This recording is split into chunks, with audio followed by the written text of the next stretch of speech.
All right, rounding out our Big Ten previews with the Indiana Hoosiers, entering their first year under head coach Curt Cignetti because they went 3-9 last year, which is the third straight time they had 5 or fewer wins. So they fired head coach Tom Allen, hired Curt Cignetti, who's done a masterful job at James Madison, man. 19-5 record over their first 2 years as an FBS program, including an 11-1 record this past season. So it's going to look a lot like James Madison West, Dalton, that we talked about before. They brought in 12 transfers from the Dukes, and 9 of those 12 players are expected to start for Indiana this year. So 9 starters from James Madison are probably going to be starters for Indiana in 2024. That's really the biggest strength of this team, dude, is that, this team was horrible last year, right? They went 3-9. But they brought in 30 players from the transfer portal, and 15 of their 22 projected starters are transfers. So it's almost like, okay, you could throw out last year because it's not the same team at all. You got 15 new starters coming in this season. So that, I think, is the biggest strength of this team. Is like, okay, yeah, they're terrible, but it's not at all what they're going to look like in 2024. So I think that's the biggest strength. Biggest weakness, I'd probably say, is the offensive line. So they brought back only 2 starters on the offensive line in left tackle Carter Smith and their center Mike Kadich. Each of them posted sub-70 grades last year. They brought in Wisconsin transfer Trey Weedig. He had a 62.3 grade last year. James Madison transfer Tyler Stevens had a 56.8 grade last year.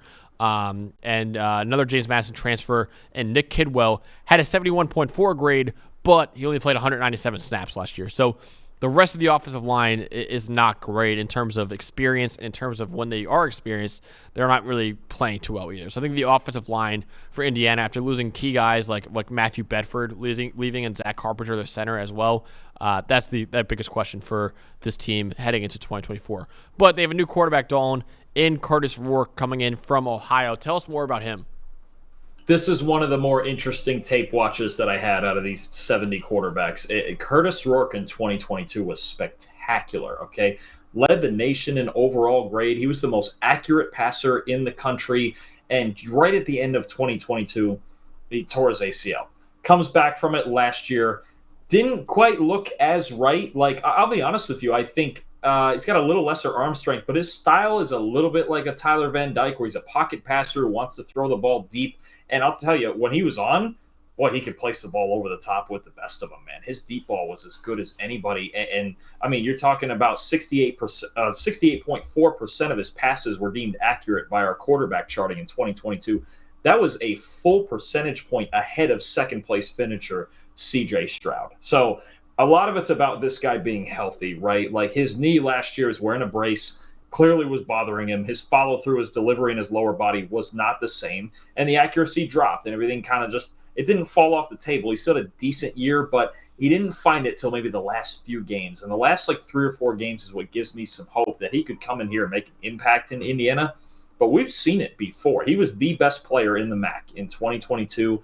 When he's on, his feet are right, his lower body's right. If he's fully recovered now from the knee injury – this is a sleeper, I think, along with this entire team. But for all the guys they got from James Madison, Curtis Rourke is really the X factor here, because what we saw in 2022, I'll be honest, based on his 2022 tape, I would have drafted him on day 3, 4th or 5th round for sure. Like, that tape, it looks like something like an NFL quarterback, right? Last year, you could just see the injury, right? Having to wear the knee brace if it was still bothering him. You know, he tore his ACL the previous November and was back for week 1. Like, clearly it just wasn't there. It's that push-off right leg. So if he can get healthy, if he's fully healthy, and he can find the chemistry, especially with the guy you're about to talk about here, I think Curtis Rourke is a nice fit for all the transfer pieces. This could be the most impactful one. Yeah, Canadian quarterback, as well as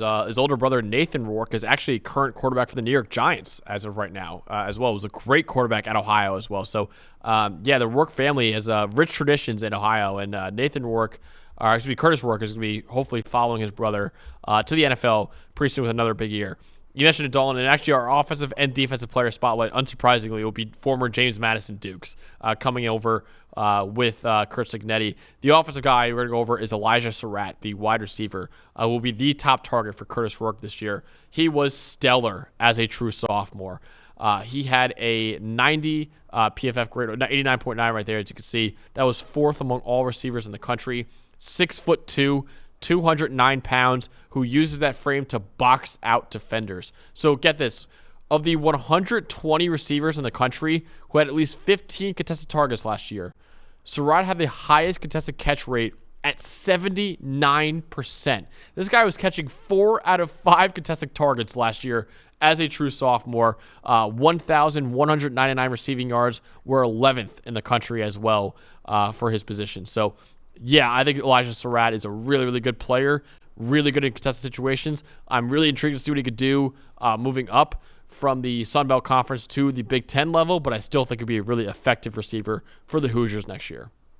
Yeah, I agree. Look, they've got James Madison last year in Indiana. This year they got some talent pieces. Surratt's right up there. I'll give you a guy in defense that's top-notch at his position, too, despite being kind of undersized. That's D'Angelo Pons at corner, man. There was some suspense as to whether he was going to go with this crew and go to Indiana or pick somewhere else, but I'll tell you what, just 5'9" and 162, but he's an absolute dog at corner, and he plays with really, really good technique and toughness, man. 7th in overall grade, 9th in coverage grade, and a top 50 run defender despite weighing in the 160s, which is just absolutely insane. Forced 12 incompletions last year. This is one of the best corners in the country. I think because of his frame, if we had extended our top 10 corners list to a top 15, absolutely would have been in there. No question, he's a top 15 corner for me in the country. You know, I know he's smaller, but you know what? Sometimes you just get those guys that play with good technique and big-time heart, and he just brings, like, an attitude. Like, he's always, even though he's so small, he's that alpha guy you need in your secondary. I think to have a guy like Pons, I think he's immediately, I know we have Will Johnson and Denzel Burke and some other good corners in the I think he's immediately one of the best corners in the Big Ten. I agree with you, man. I'm a huge fan of him. There's a smaller player at 5'9", 162. Like I said, he plays much bigger than that out there on the field. All right, Dalton. So over the last 3 years, Indiana has averaged a 3-9 record. They went 2-10 one year. They went then they went 4-8, and then they went 3-9 last year. Will it be the same, or do you think in Curt Cignetti's first year as head coach that this team could make a bowl game? I think they certainly could. I think there might be a surprise coming here. I think the two teams I look at in the bottom half of the Big Ten that could break out are Nebraska and Indiana. And I don't think you can take, and I know the data's there in the history and it's always whatever. I think this is a moment, a rare moment, where we can take a couple of previous years of data and just toss it, right? The offensive line does worry me a little bit because even at James Madison, their one flaw last year was pass protection. And you're going to need that, a true pocket quarterback like Curtis Rourke, and a guy hopefully who's healthy, but a guy who has a torn ACL recently in his career needs the pass protection. But I'll tell you what, guys like Elijah Surratt, like D'Angelo Pons, like Curtis Rourke, like Jalen Walker, like Aiden Fisher, these are not 2-3 win team type of talented guys. They're just not. Like, if you dropped, put it this way, and I know it's not a perfect comparison, it's not the whole team, but if you put James Madison's team last year in the Big Ten last year, could they have gone 6-6? I think absolutely they could have. Honestly, I know it's Jordan McLeod and now you're going to Curtis Rourke, but they're about reasonably in the same tier of talent, right? I think this team could absolutely make a bowl game. I think this team, they're last in the power rankings right now because of the data we have, but I think they're one of the few teams with new head coaches, I go, they can make a real impact because these are really talented. Surratt and Pons and Jalen Walker at linebacker, I absolutely love. These are NFL players. They have the easiest schedule in the Big Ten as well, 58th hardest schedule in the country. So that's a very reasonable schedule. And yeah, our power rankings, even though they're lower in the power rankings, Dalton, they're still projected to get 6.8 wins next year as well. So I could also see Indiana, they're 5.5 win total right now. I can see them going over, man, and making a bowl game for the first time in 4 years. I'm with you, man. I'm excited to see what this Indiana team could do. I think they could surprise a lot of people next year and make a bowl game and maybe even win 7 games, let alone 6. So, yeah, I like this Indiana team a lot. They've, like I said, a really easy schedule in the Big Ten too. So, yeah, this is the Indiana team that, dude, they could start off 4-0. They play FIU, Western Illinois, UCLA, and Charlotte. That's their first 4. And then they play, actually, they could get 6-0 in the first 6 games. They play Maryland and Northwestern after that. It's entirely possible. Look, their defense is going to give them a shot. Again, their offensive line is the big thing. If they ever started 6-0, that's wild with what you're talking about with the turnaround. I don't know if 6-0 will happen, but I'll tell you what, I think there's only 2 games on their entire schedule I remember seeing where I'm like, no, okay, no, not happening. But like you go, okay, 6-4 otherwise against a pretty darn soft schedule. They can make this happen. Like this is one of the underrated. Well, they were on our underrated teams list, right? I'm a big believer in what's going on here in Indiana. Curt Cignetti's really got it going. Yeah, first 6 games, and then after they played Nebraska, and so that's winnable at Indiana as well. So that's 7-0. Like I don't know. Like I'm not trying to get too ahead of ourselves. It's probably the toughest of those 7. If this defense, with all of the James Madison pieces coming in, if this defense translates, they could win all of those games you just mentioned. Dude. Absolutely. And look, Surratt you mentioned, dude, he's one of the best possession receivers in the country. I'm telling, like, this is not fluky. Oh, he's just faster than everybody in the Sun Belt. No, like he is a tough, hard-nosed, intermediate possession receiver. I think Curtis Rourke's going to love him. I think you target that guy as much as possible, but they have enough talent. Like, this is a talented team. Throw out everything you've known about Indiana in the last few years before this. This is like a new – if this works and all this transfer talent works, this is like a new era right now. I agree, and I think the only 2 games on their schedule that are like they're not going to win are Michigan and at Ohio State. I think Washington's beatable. I think Michigan State's certainly beatable, and I think Purdue's beatable too.